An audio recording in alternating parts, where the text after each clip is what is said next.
সীমান্ত দাস এবং মুগ্ধ দাস তারা বিজ্ঞ আদালতে স্বীকারোক্তিমূলক জবানবন্দি দিয়েছে। আপনারা জানেন, আদালতে যখন জবানবন্দি দেয়া হয় সেখানে পুলিশ থাকে না, পুলিশ তাদের দৃষ্টিসীমার মধ্যেই থাকে না, এবং সেখানে কোর্ট তাদেরকে কিছু প্রশ্ন করে কোর্টের প্রসিডিউর অনুযায়ী তাদেরকে জিজ্ঞাসা করা হয়। আমি সেগুলো আপনাদের বোঝার সুবিধার্থে একটু বলছি। বিজ্ঞ আদালত থেকে বলা হয়, আমি পুলিশ নই, ম্যাজিস্ট্রেট, আপনি জানেন কি না? ওনার উত্তর, হ্যাঁ আমি জানি। আপনি দোষ স্বীকার করতে বাধ্য নন, জানেন কি না? জি জানি। আপনি দোষ স্বীকার করলে উক্ত স্বীকারোক্তি নেই আপনার অনুযায়ী আপনার সাজাও হতে পারে, জানেন কি? হ্যাঁ জানি। আপনাকে কেউ কিছু শিখিয়ে দিয়েছে কি না? না। আপনি যা বলেছেন স্বেচ্ছায় সজ্ঞানে নির্ভয়ে বলেছেন? হ্যাঁ বলেছি। আপনি দোষ স্বীকার না করলে আপনাকে আর পুলিশ হেফাজতে দেওয়া হবে না, বুঝেছেন কি? হ্যাঁ বুঝেছি। আপনি দোষ স্বীকার কেন করেছেন? নিজের মনুষ্যত্ব বোধ হতে, অনুতপ্ত হয়ে। আপনার দৃষ্টিসীমার মধ্যে পুলিশ আছে কি না? না, নেই। এইসব সুযোগগুলো দিয়ে বিজ্ঞ আদালত তাদের নির্দিষ্ট প্রসিডিউর অনুযায়ী আসামিকে সেই সুযোগগুলো দেয় এবং আসামি স্বেচ্ছায় স্বীকারোক্তি দেয়। সেই স্বীকারোক্তি দেওয়ার ক্ষেত্রে আসামি আমাদের কাছে প্রাথমিক জিজ্ঞাসাবাদে যেটুকু তথ্য দিয়েছিল তার থেকেও বেশি তথ্য, আরও অনেক কিছু ক্লিয়ার হয়ে গেছিল বিজ্ঞ আদালতে জবানবন্দিতে। আদালতে জবানবন্দিতে সীমান্ত দাস যেটা বলেছিল, তিনি কাপড়ের দোকানে কাজ করেন। সিদ্ধার্থ দাস, আমি প্রথম সিদ্ধার্থ দাসের বক্তব্যের সারাংশ আপনাদেরকে একটু বলবো। যিনি করেছিলেন, তিনি গণপতি চক্রবর্তী স্যারের বাড়ির সাথে তাদের বাড়ি লাগানো ছিল, উনাকে স্যার ডাকতেন। গণপতি স্যারের বাসার জমি সিদ্ধার্থদের পূর্বপুরুষদের জমি ছিল। গণপতি স্যার জমি কিনে বাড়ি করেন। সিদ্ধার্থ দাস স্বর্ণের দোকানের কারিগর হিসেবে কাজ করে। ইয়াবা, তার বক্তব্য অনুযায়ী আমি হুবহু একটু বলি। ইয়াবা আগে মাঝে মধ্যে গত এক মাসে প্রতি বৃহস্পতিবার একটা করে ইয়াবা খাই। ঘটনা 21 তারিখ শুক্রবার ভোরের সময়। সম্প্রতি আমার বড় ভাইয়ের বিয়ে হয়। আমি একটু চেঞ্জ বলি, পুরোপুরি বলা যাবে না। তার বড় ভাইয়ের বিয়ে হয়ে যাওয়ার পরে প্রাইভেসির জন্য সে বিজয় কাকুর বাসায় 6-7 মাস ধরে ঘুমায়, খাওয়া দাওয়া করে, বাসায় থাকে, বিজয় কাকুর বাসায় ঘুমায়। গত 1 মাস ধরে বৃহস্পতিবার সীমান্তদের বাসায় থাকে। সেই সীমান্তদের সাক্ষ্য বিজ্ঞ আদালতে 164 দ্বারা জবানবন্দি নেওয়া হয়েছিল। সীমান্ত নেশা করে না, ঘটনার বিষয়ে কিছু জানে না। 12টার পরে সিদ্ধার্থ দাস ইয়াবা নিয়ে অপর আসামি মুগ্ধ দাস সহ সীমান্তদের বাসা যায়। সেখানে তারা 3টা ইয়াবা সেবন করে। রাত 3টার দিকে তাদের আরও ইয়াবা সেবন করতে ইচ্ছে হলে ইয়াবা ব্যবসায়ী শান্ত,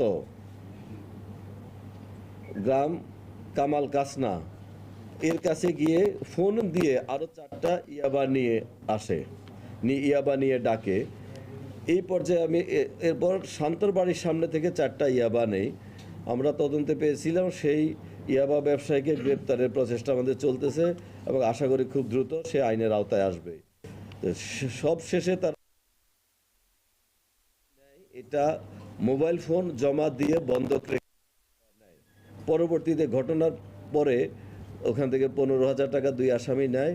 সেখান থেকে এই সিদ্ধার্থ দাস 3,500 টাকা ভাগে পায়। ওই 3,500 টাকা দিয়ে যে বন্ধক রাখা হয়েছিল সেই মোবাইল ফোনটা ছাড়িয়ে নেয়। শান্তর বাড়ির সামনে থেকে 4টা ইয়াবা নেয়। তারপর সীমান্তদের বাসায় গিয়ে, ওই সাক্ষী সীমান্তদের বাসায় গিয়ে মুগ্ধসহ গিয়ে ওখান থেকে আবার রাত 3টার পরে বের হয়। রাস্তায় কুকুর থাকায় তারা প্রাচীর টপকায় দেবুদের বাসা যায়। দেবুদের বাসার ছাদে যায়। দেবুদের বাসার ছাদ ফাঁকা হওয়ার কারণে সেখানে বাতাস খোলামেলা হয়। ছাদ থেকে গণপতি স্যারের বাসার ছাদে যায়। গণপতি স্যারের বাসার ছাদের চারদিকে হাফ ওয়াল রয়েছে, যার ফলে বাইরে থেকে দেখা যায় না। আসামি স্বীকারোক্তি দিয়েছে। এখানে আপনাদের প্রশ্ন ছিল যে কেন দেবুদের বাসা থেকে ওই বাসার ছাদে গিয়েছিল। এর কারণ হলো দেবুদের বাসার ছাদ বাতাস আছে, আবার না সুবিধা হয়। আর গণপতি স্যারের বাসার ছাদে ওয়াল রয়েছে, সেই ওয়ালের থাকায় বাইরে থেকে দেখা যায় না।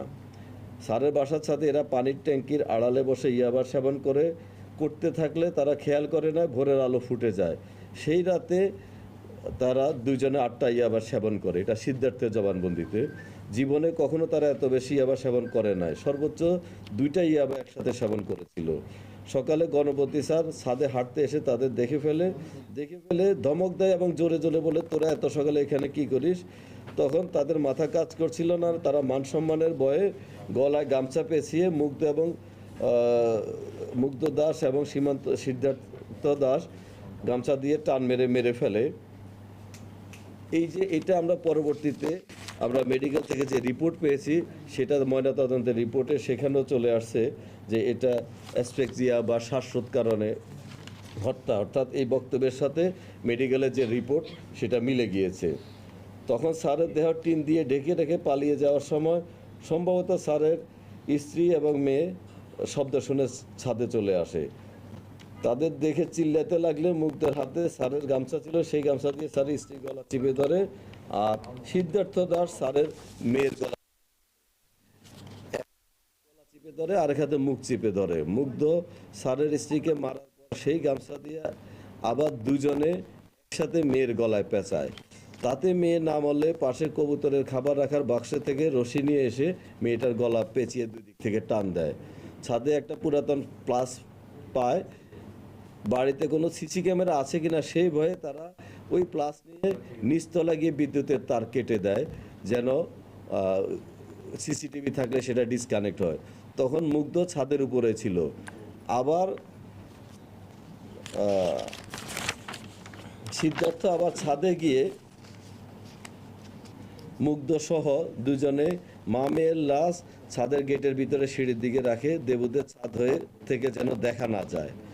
এখানে দেবুদের ছাদ যদিও মাত্র 2 ফিট দূরে, তাদের সাথে ঘনিষ্ঠতা ছিল না বা যাওয়া আসা ছিল না। তারপর দুজনে স্যারের রুমে ঢুকার পর দেখে বাচ্চাটা ঘুম থেকে উঠছে। বাচ্চাটা সিদ্ধার্থকে দেখে বলে, সিদ্ধার্থ কেন? সেই রুমের পাশেই দেবুদের বাসা ছিল। দেবুদের বাসার কেউ শব্দ শুনে টের পেয়ে যায় কিনা এই ভয়ে বাচ্চাটাকে তারা গলা পেঁচিয়ে মেরে ফেলে। বাচ্চার উপর ঝাঁপিয়ে পড়ে। এটা তাদের থেকে যেটুকু আমরা বক্তব্য পেয়েছিলাম তখন আমরা সেটুকু বলেছিলাম।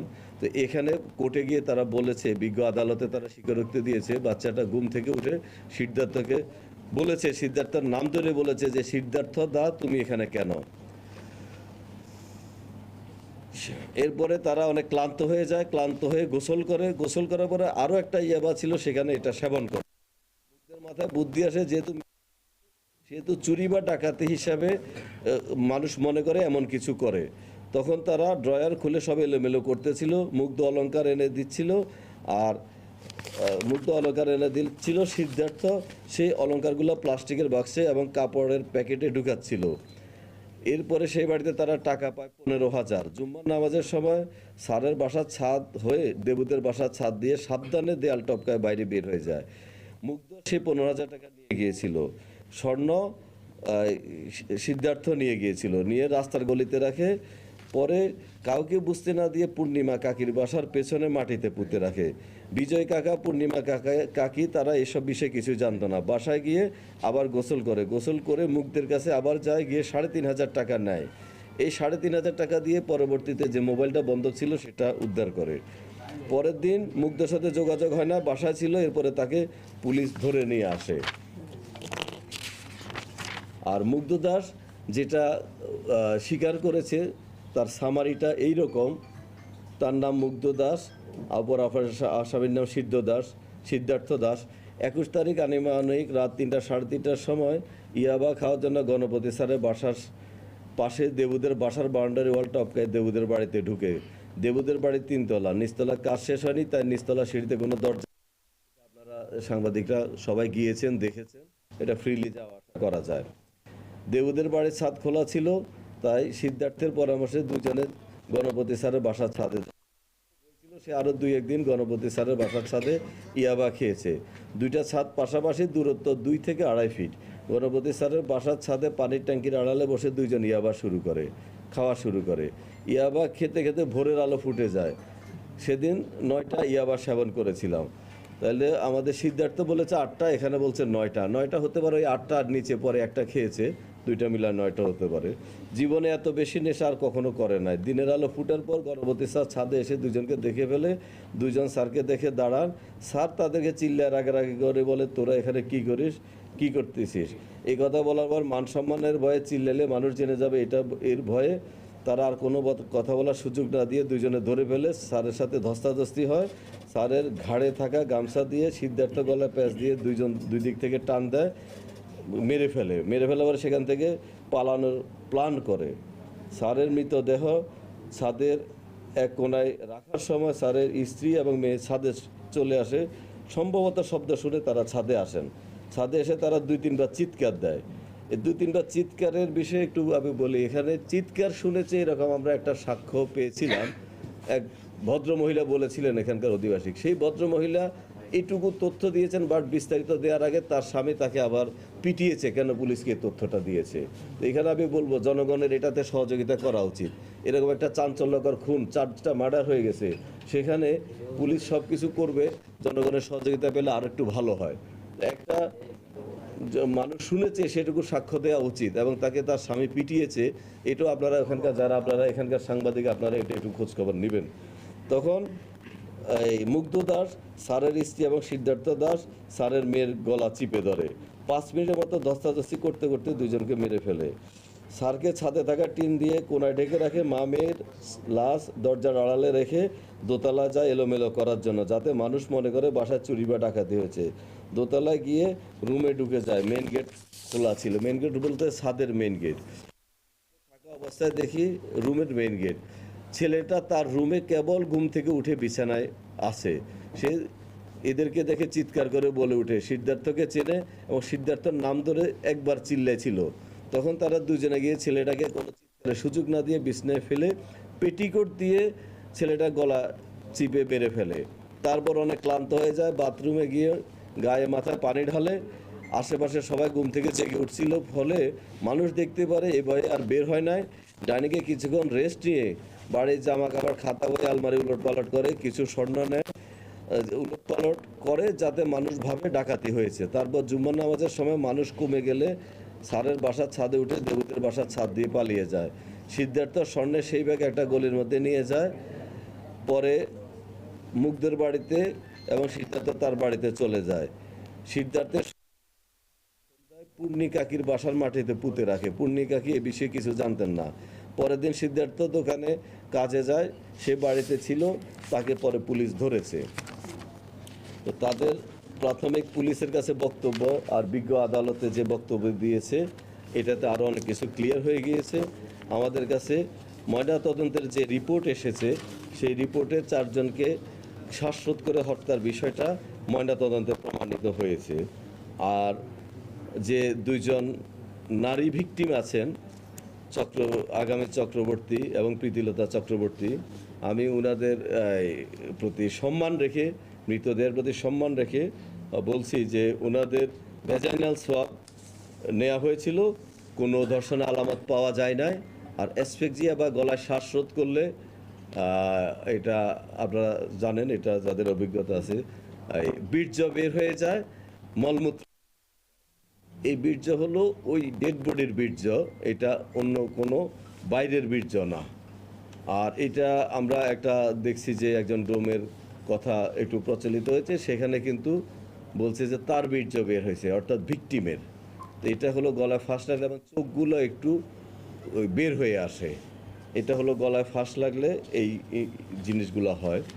আর পোস্টমর্টমের রিপোর্টে এগুলো ক্লিয়ার হয়ে গিয়েছিল। এরপরে এই মুগ্ধ দাসকে যে অ্যারেস্ট করা হয়েছে, মুগ্ধ দাসকে অ্যারেস্ট করার সময় সে দৌড়ে পালিয়ে যাচ্ছিল। পালিয়ে গিয়ে 3 কিলোমিটার দূরে গিয়ে সে একটা শ্মশানের মধ্যে আশ্রয় নেয়। সেই কেয়ারটেকার বিদ্যুৎ দাস শ্মশানের গার্ড, সে একাই থাকে শ্মশানে। বিদ্যুৎ দাসের সাথে আমরা কথা বলেছি, তিনিও কোর্টে 164 দ্বারা জবানবন্দি দিয়েছেন। বিদ্যুৎ দাসের সামনে গিয়ে সে খুব টায়ার্ড হয়ে পড়ে এবং বলে যে, দাদা আমাকে একটু পানি দাও, আমাকে একটু আশ্রয় দাও, আমি তো গণপতি স্যার সহ 4 জনকে খুন করে চলে আসছি, আমি এবং সিদ্ধার্থ দাস। এরপরে সে পানি দিতে এবং আশ্রয় দিতে অস্বীকার খুনিকে আশ্রয় দিলে সে বিপদে পড়তে পারে, এজন্য সে আশ্রয়, পুলিশ সেখানে পৌঁছে যায়, পুলিশ তাকে টেক ওভার করে হ্যান্ডকাপ লাগায় নিয়ে আসে। তো সে বিদ্যুৎ দাসের বক্তব্য আমরা নিয়েছি। সিদ্ধার্থ দাসের মা জানিয়েছেন তাদের সাথে তাতে গণপতি স্যারের পরিবারের সাথে খুব একটা মিশতেন না। ওনারা, আপনারা জানেন, এই হিন্দু সম্প্রদায়ের মধ্যে জাতের একটা বিষয় আছে। স্যাররা ছিলেন ব্রাহ্মণের জাত, আর মাসুয়াপাড়ার একটু ওই জাতের একটা পার্থক্য ছিল, এটা যার জন্য মেশা কম হতো। আর আমরা আগামী চক্রবর্তীর যার সাথে বিয়ে হওয়ার কথা ছিল, অদিত কর, পেশার ছাত্র, ওনার সাথে আমরা কথা বলেছি। উনি ফোন বন্ধ পেয়ে শুক্রবার এবং শনিবার ওই বাড়ির সামনে দিয়ে উনি অনেকবার যাতায়াত করেছেন ওনার বান্ধবীর ফোন বন্ধ পেয়ে, এবং বাসার সামনে বসে থাকা কয়েকজন নারীর সাথেও কথা বলেছেন, প্রতিবেশীদের সাথে। সেই প্রতিবেশীরা ওনাকে বিভ্রান্তিকর তথ্য দিয়েছেন, অর্থাৎ ওনাকে সহযোগিতা করেন নাই, যে এরা কোথায়, বলছে যে কোথায় না কোথায় চলে গেছে, শুক্রবার থেকে দেখি না। অর্থাৎ তাদের অ্যাটিটিউডটা অদিত করের বক্তব্য। অদিত কর বারবার এখানে সে ঘোরাফেরা করছিলেন, বাসা বন্ধ ছিল, ফোন বন্ধ ছিল। আর আমাদের যে দুজন অভিযুক্ত এরেস্ট আছে, সিদ্ধার্থ দাস, মুগ্ধ দাস, তাদের ডোপ টেস্টের প্রক্রিয়া, ডিএনএ স্যাম্পলের প্রক্রিয়া, এগুলা আমাদের আন্ডার প্রসেস। এগুলা বিজ্ঞ আদালতের অনুমতি নিয়ে একটু টেকনিক্যাল কাজ যথাযথ প্রসেসগুলো আমাদের চলতেছে।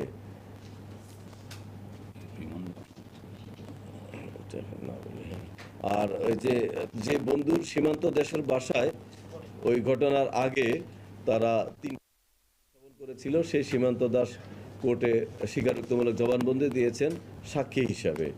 তো এই হলো আমাদের অগ্রগতি। আর মামলাটা এখনো তদন্তাধীন, এখনো চলমান রয়েছে।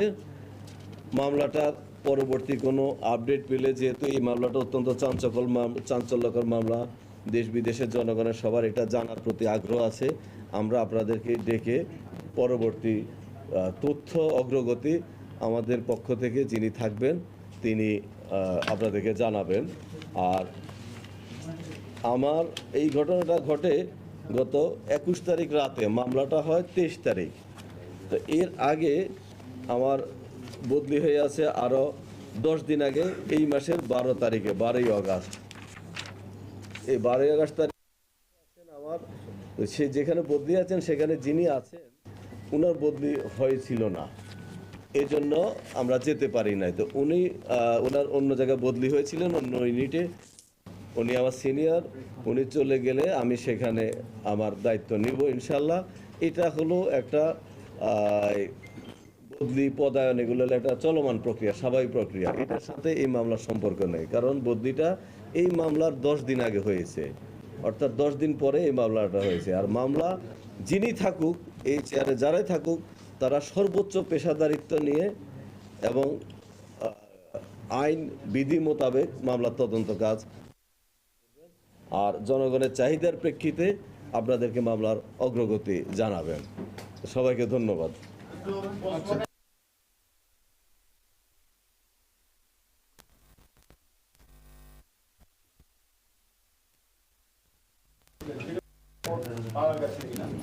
এটা আমি বলেছি, এটা প্রক্রিয়াধীন, আন্ডার প্রসেস সবগুলো। ঠিক আছে, আচ্ছা। এখানে একজন একটা ভালো প্রশ্ন করেছেন। এখানে আমরা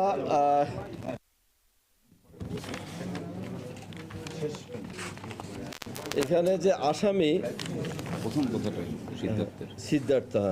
সিদ্ধার্থ দাসের বক্তব্যে কোর্টের জবানবন্দিতে একটা কথা উঠে এসেছে, তার পূর্বপুরুষদের জমি এরা কিনেছিল, পূর্বপুরুষদের জমি কিনেছিল। তো আমরা যেটা কথা বলে আমাদের একটু, আমরা ওইটাও দেখতেছি যে পূর্বপুরুষদের জমি সম্ভবত যেটা একটা শোনা গেছে একটু বেশি মূল্যে কেনা হয়েছিল।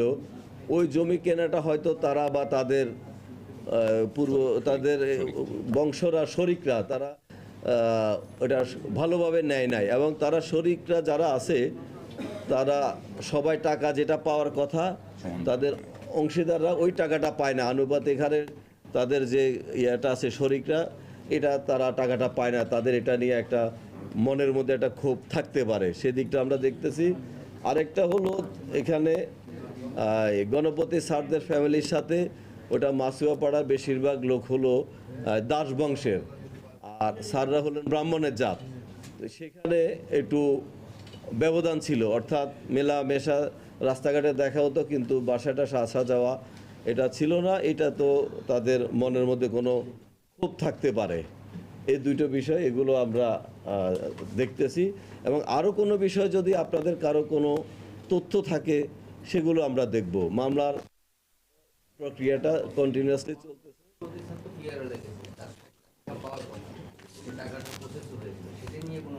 সেটা আমরা ব্যাংকের স্টেটমেন্টের জন্য, ব্যাংকের স্টেটমেন্ট পাইলে বোঝা যাবে। আর আমরা জানি এখন সাধারণত কেউ টাকা পয়সা যে ওইভাবে বাসায় রাখে না। টাকা পয়সা হয়তো এমন হয় যে 1 ঘন্টা আগে উঠাইছে আইনা রাখতে, সেই রকম না। স্যার রিটায়ারমেন্টে গেছে 1 বছর আগে।